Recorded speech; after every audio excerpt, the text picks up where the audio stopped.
Hello प्यारे प्यारे बच्चों, कैसे हो आप सब। आज जो हम कहानी पढ़ेंगे उसमें एक प्यारी सी बच्ची है नीमा और उसकी दादी हैं। और इस कहानी का नाम है नीमा की दादी। तो आइए पढ़ना शुरू करते हैं। नीमा दोपहर में 2 बजे स्कूल से लौटती है। इस समय घर पर सिर्फ दादी होती हैं, वे कहीं नहीं आती जाती हैं। तो प्यारे बच्चों, जैसे आप स्कूल जाते हो ना, वैसे ही नीमा भी स्कूल जाती है। और वो दोपहर का मतलब होता है दिन में। वो दिन में 2 बजे, कितने बजे? 2 बजे स्कूल से वापस आती है। और जब वो वापस आती है तो उस वक्त घर पर सिर्फ उसकी दादी होती हैं। और दादी कहीं भी आती जाती नहीं है, वो घर पर ही रहती हैं। कभी बैठे बैठे सब्जी काट रही होती हैं। तो बच्चों, जब नीमा घर आती है तो वो क्या देखती है कि नीमा की दादी बैठे बैठे सब्जी काट रही होती हैं। इधर देखिए, जैसा कि इस चित्र में भी दिखाया गया है। ये देखिए, ये रही नीमा की दादी और वो क्या कर रही हैं? वो सब्जी काट रही हैं, है ना। चलिए आगे बढ़ते हैं। उनके घुटनों में दर्द रहता है, इसलिए कभी वे अपने घुटनों में तेल मल रही होती हैं। उन्हें नीमा का बहुत इंतज़ार होता है। उनके घुटनों में दर्द रहता है, किसके? दादी के। ये बैठी हैं दादी और देखो, ये रहे उनके घुटने। उनके घुटनों में दर्द रहता है, इसलिए कभी वे अपने घुटनों में तेल मल रही होती हैं। तेल मलने का मतलब होता है तेल लगाकर मालिश करना। दादी के पास यहाँ पे तेल रखा हुआ है। उन्हें नीमा का बहुत इंतज़ार होता है। तो बच्चों, जब नीमा स्कूल जाती है तो दादी बेसब्री से नीमा का इंतज़ार कर रही होती हैं। इंतज़ार करते करते कभी वे सब्ज़ी काटती हैं और कभी अपने घुटनों पर तेल लगा रही होती हैं। नीमा रोज़ खाना खाते खाते स्कूल की बातें सुनाती है। दादी भी उससे खूब बातें करती हैं। शाम को नीमा खेलने जाती है। एक दिन नीमा खेलने के लिए जाने लगी तो दादी बोली, नीमा थोड़ी देर बैठ जा। क्यों? नीमा पलट कर बोली। मेरा समय नहीं कटता, दादी बोली। तो बच्चों, नीमा जब स्कूल से आती है और अपने हाथ पांव धोने के बाद खाना खाने के लिए बैठती है, तो हर रोज़ ही खाना खाते खाते अपनी स्कूल की बातें वो दादी को सुनाती है। आप भी सुनाते हो ना मम्मी पापा को, भैया बहन को, या फिर अपने दादा या दादी को। वैसे ही नीमा भी अपनी सारी बातें दादी को सुनाती हैं। दादी भी उससे खूब बातें करती हैं। दादी भी दिन भर की बातें नीमा को बताती हैं। शाम को नीमा खेलने जाती है। आप भी शाम के समय खेलने जाते हो ना? वैसे ही नीमा भी शाम के समय खेलने के लिए जाती है। एक दिन नीमा जब शाम को खेलने के लिए जाने लगी तो दादी ने कहा कि नीमा थोड़ी देर मेरे साथ बैठ जा। नीमा ने कहा, क्यों? नीमा पीछे पलटी और उसने पूछा कि क्यों? दादी ने कहा कि मेरा समय नहीं कटता, कि तुम तो चली जाती हो, उसके बाद मुझे समझ नहीं आता कि मैं क्या करूं। जब नीमा घर पे होती है तो नीमा और दादी आपस में बातें करते हैं तो उनका समय कटता है, उनका समय बीतता है। लेकिन जब नीमा खेलने चली जाती है और दादी घर पे अकेले रह जाती हैं तो उस समय उन्हें घर पे अकेले अच्छा नहीं लगता। इसलिए वो कह रही हैं कि तू घर पे थोड़ी देर और रुक जा, क्योंकि मुझे अकेले में मेरा समय नहीं कटता। चलिए आगे बढ़ते हैं। नीमा रुकी, फिर दौड़कर दादी की चप्पलें ले आई और बोली, दादी आप भी मेरे साथ खेलने चलिए। खेलने में समय बहुत जल्दी कटता है। मैं 5 बजे खेलने जाती हूँ, पर 10 मिनट में ही 6 बज जाते हैं। तो जब दादी ने नीमा को बताया कि अकेले में उनका समय नहीं कटता, तो नीमा रुकी। नीमा कुछ देर के लिए रुकी, फिर दौड़कर वो कमरे में गई और वहाँ से दादी की चप्पलें ले आई। इधर देखिए, नीमा दौड़ कर गई और दादी की चप्पलें उठा लाई और फिर उसने दादी से कहा कि दादी, आप भी मेरे साथ खेलने चलिए। खेलने में समय बहुत जल्दी कट जाता है। मैं 5 बजे खेलने जाती हूँ और 10 मिनट में ही 6 बज जाते हैं।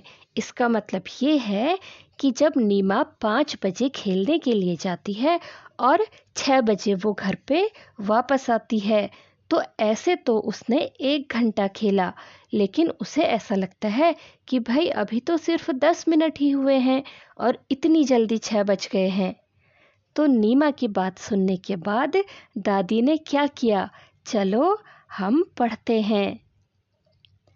दादी जोर से हंसी, फिर वे दोनों खेल के मैदान की ओर चल पड़े। तो बच्चों, जब दादी ने नीमा की बात सुनी कि आप भी मेरे साथ खेलने चलो, तो नीमा की बात सुन के दादी ज़ोर ज़ोर से हंसने लगी और उसके बाद नीमा ने अपनी दादी का हाथ पकड़ा और दोनों ही खेल के मैदान की ओर चल पड़े। इधर देखिए, ये रही नीमा और ये रही दादी। नीमा ने दादी का हाथ पकड़ा और दोनों खेल के मैदान की ओर चले गए। ये कहानी लिखी है शशि सबलोक ने। तो प्यारे बच्चों, आप भी खेलने के लिए जाते हो ना? कोई पार्क में जाता होगा, कोई नीचे ग्राउंड में खेलने के लिए जाता होगा, कोई अपनी दादी के साथ, दादा के साथ या मम्मी पापा या भाई बहन के साथ जाता होगा। खूब मज़े करते हो ना? बातचीत के लिए नंबर 1, नीमा की दादी घर पर ही क्यों रहती हैं? तो बच्चों, नीमा की दादी घर पर ही क्यों रहती हैं? हमने चैप्टर में पढ़ा था कि नीमा की दादी के पैरों में, घुटनों में दर्द रहता है। तो हो सकता है कि इसीलिए नीमा की दादी घर पर ही रहती हैं। नंबर 2, मैदान में जाकर दादी ने क्या किया होगा? तो बच्चों, जरा सोचो कि मैदान में जाकर दादी ने क्या किया होगा? तो मैदान में जाकर दादी ने नीमा के साथ खेल खेला होगा। लेकिन क्योंकि उनके घुटनों में दर्द है, तो हो सकता है कि मैदान में जाकर दादी एक जगह एक बेंच में बैठ गई हों और नीमा को खेलते हुए देख रही हों। दोनों में से कुछ भी हो सकता है। नंबर 3, नीमा कहती है, मैं 5 बजे खेलने जाती हूँ, पर 10 मिनट में ही 6 बज जाते हैं। क्या आपके साथ भी ऐसा होता है? तो बच्चों, आप बताओ, क्या आपके साथ भी ऐसा होता है? अगर हाँ, तो आप लिखोगे, हाँ, मेरे साथ भी ऐसा ही होता है। नंबर 4, आप स्कूल से घर जाकर अपना समय कैसे बिताते हो? तो बच्चों, आप बताओ कि आप जब स्कूल से घर आते हो तो आप क्या करते हो? सबसे पहले हाथ पांव धोकर खाना खाते हो, उसके बाद अपना होमवर्क निपटाते हो, फिर थोड़ी देर टीवी देखते हो और हो सकता है कुछ बच्चे सो जाते हों और शाम के टाइम पर उठ के खेलने जाते होगे, है ना? और फिर जब खेल के वापस आते हो तो थोड़ी देर पढ़ाई करते होगे, फिर डिनर करके यानी रात का खाना खा के सो जाते होगे। क्या यही आपका रूटीन है? बताइए। नीचे दिए गए प्रश्नों के उत्तर लिखिए। पहला है, इस कहानी में कौन कौन है? तो बताइए, इस कहानी में कौन कौन है? नीमा और उसकी दादी। तो आप लिखोगे, इस कहानी में नीमा और दादी हैं। नंबर 2, नीमा स्कूल की बातें अपनी दादी को बताती है। आप स्कूल की बातें किसे बताते हैं? तो बच्चों, आप घर आकर स्कूल की बातें किसको बताते हो, ये आपने यहाँ पर लिखना है। आप लिखोगे, मैं अपनी स्कूल की बातें किसे बताते हो? दादा को, दादी को, मम्मी को, पापा को या अपनी भाई या बहन को। उसका नाम आपने यहाँ पे लिखना है। नंबर 3, इस कहानी में नीमा और दादी हैं। न और द से शुरू होने वाले कुछ शब्दों की सूची बनाइए। तो बच्चों, सूची का मतलब होता है लिस्ट। यहाँ हमें लिखने हैं न वाले शब्द और यहाँ लिखने हैं द वाले शब्द। तो बच्चों, न से क्या क्या शब्द होते हैं? यहाँ हमें दिया है नीमा।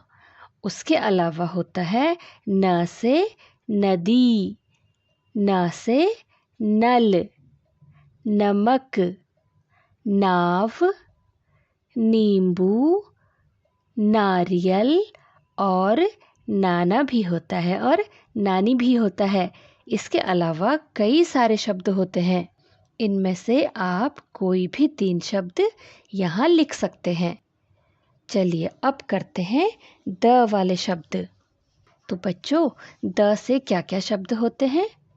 यहाँ हमें दिया है दादी। इसके अलावा होता है दाल, दूध, दांत, दही, दोस्त, दादा और दिया भी होता है। आप दिवाली में जलाते हो ना, द से दिया। और इसके अलावा और भी कई सारे शब्द होते हैं।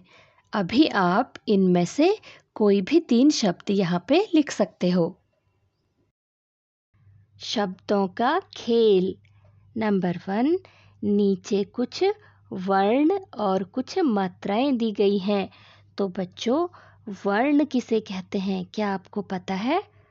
वर्ण कहते हैं इन छोटे छोटे से अक्षरों को। देखो इधर दिए हैं ना, ये सब के सब हैं वर्ण। इन्हें बोलते हैं वर्ण। जो आप अ, आ और क ख पढ़ते हैं, इन्हें बोलते हैं वर्ण। और मात्राएं किन्हें बोलते हैं? मात्राएं हैं आ की मात्रा, छोटा ई की मात्रा, बड़ा ई की मात्रा, छोटा ऊ की मात्रा, बड़ा ऊ की मात्रा। आपने पढ़ी है ना, इन्हें बोलते हैं मात्राएं। तो यहाँ लिखा है कि नीचे कुछ वर्ण और मात्राएं दी गई हैं और इन्हें जोड़कर आपने शब्द बनाने हैं और अपनी कॉपी में लिखने हैं। इन्हें जोड़कर हम शब्द बनाएंगे। चलिए हम यहाँ से शुरू करते हैं। सबसे पहले ये वाला चित्र देखो, ये क्या है? ये है ताला। कैसे लिखते हैं? त में आ की मात्रा और ल में आ की मात्रा बन जाएगा ताला। इधर देखिए, ये है चना। चना कैसे लिखेंगे? च और फिर न में आ की मात्रा बनेगा चना। ये है चरखा। चरखा के लिए हम ढूंढेंगे च र ख में आ की मात्रा चरखा। इधर देखिए, ये है चाबी। अब चाबी कैसे लिखेंगे? ये रहा च में आ की मात्रा, फिर ब में बड़ी ई की मात्रा बनेगा चाबी। अब इधर देखिए, यहाँ पर एक लड़की डांस कर रही है। डांस को हिंदी में बोलते हैं नाच। देखो ये नाच रही है। तो अब हमें नाच शब्द ढूंढना है। ये रहा न में आ की मात्रा और ये रहा च, बन जाएगा नाच। अब इधर देखिए, ये है एक बस। तो चलिए अब हम बस ढूंढेंगे।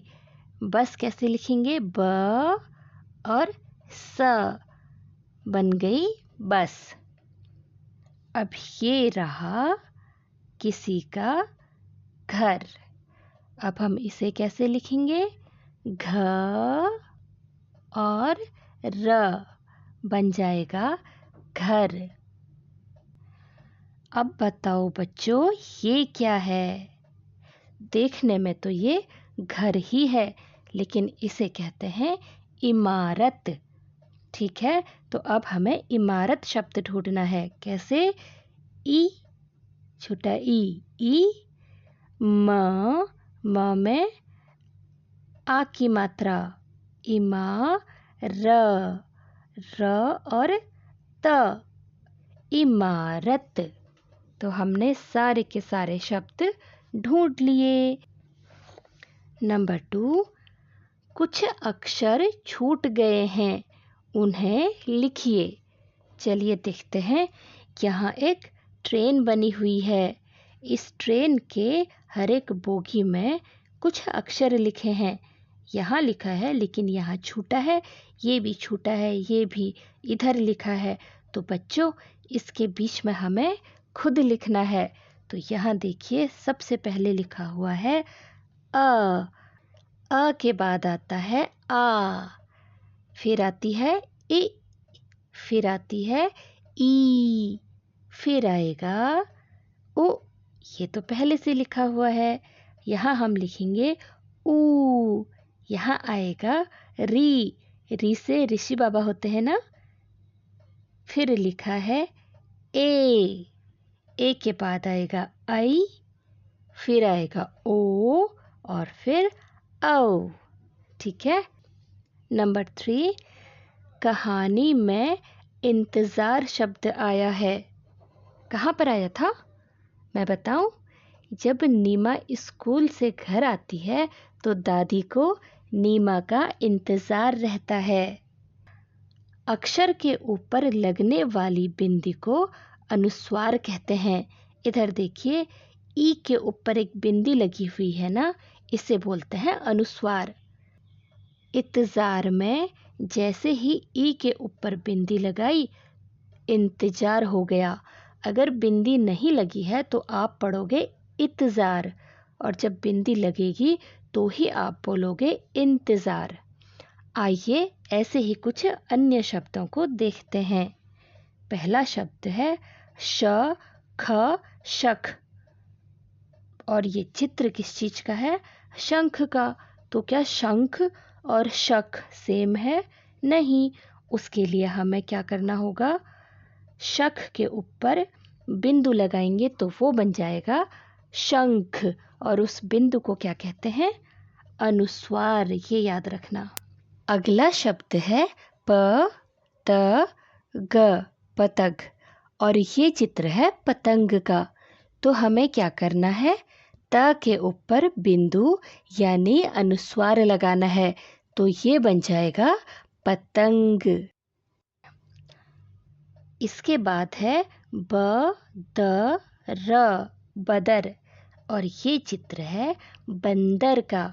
तो हम बदर को बंदर कैसे बनाएंगे? ब के ऊपर बिंदु यानी अनुस्वार लगाकर। तो यहाँ पर आप भी मेरे साथ लिखिए बंदर। इसके बाद है म दी और र, मदिर। लेकिन पिक्चर किस चीज का है? ये तो मंदिर का पिक्चर है। तो अब मदिर को मंदिर कैसे बनाएंगे? म के ऊपर बिंदु यानी अनुस्वार लगाकर। तो आप भी मेरे साथ लिखिए मंदिर। अगला है अगूर, अगूर, और यहाँ पर पिक्चर है अंगूर का। तो अब अगूर को अंगूर कैसे बनाएं? अ के ऊपर बिंदु लगाकर। Very good. चलिए अब आप मेरे साथ यहाँ पर लिखिए अंगूर। तो बच्चों, इसी के साथ हमारा चैप्टर पूरा होता है। मुझे उम्मीद है कि आपको ये चैप्टर समझ में आ गया होगा। तो अब मुझे कैसे पता चलेगा?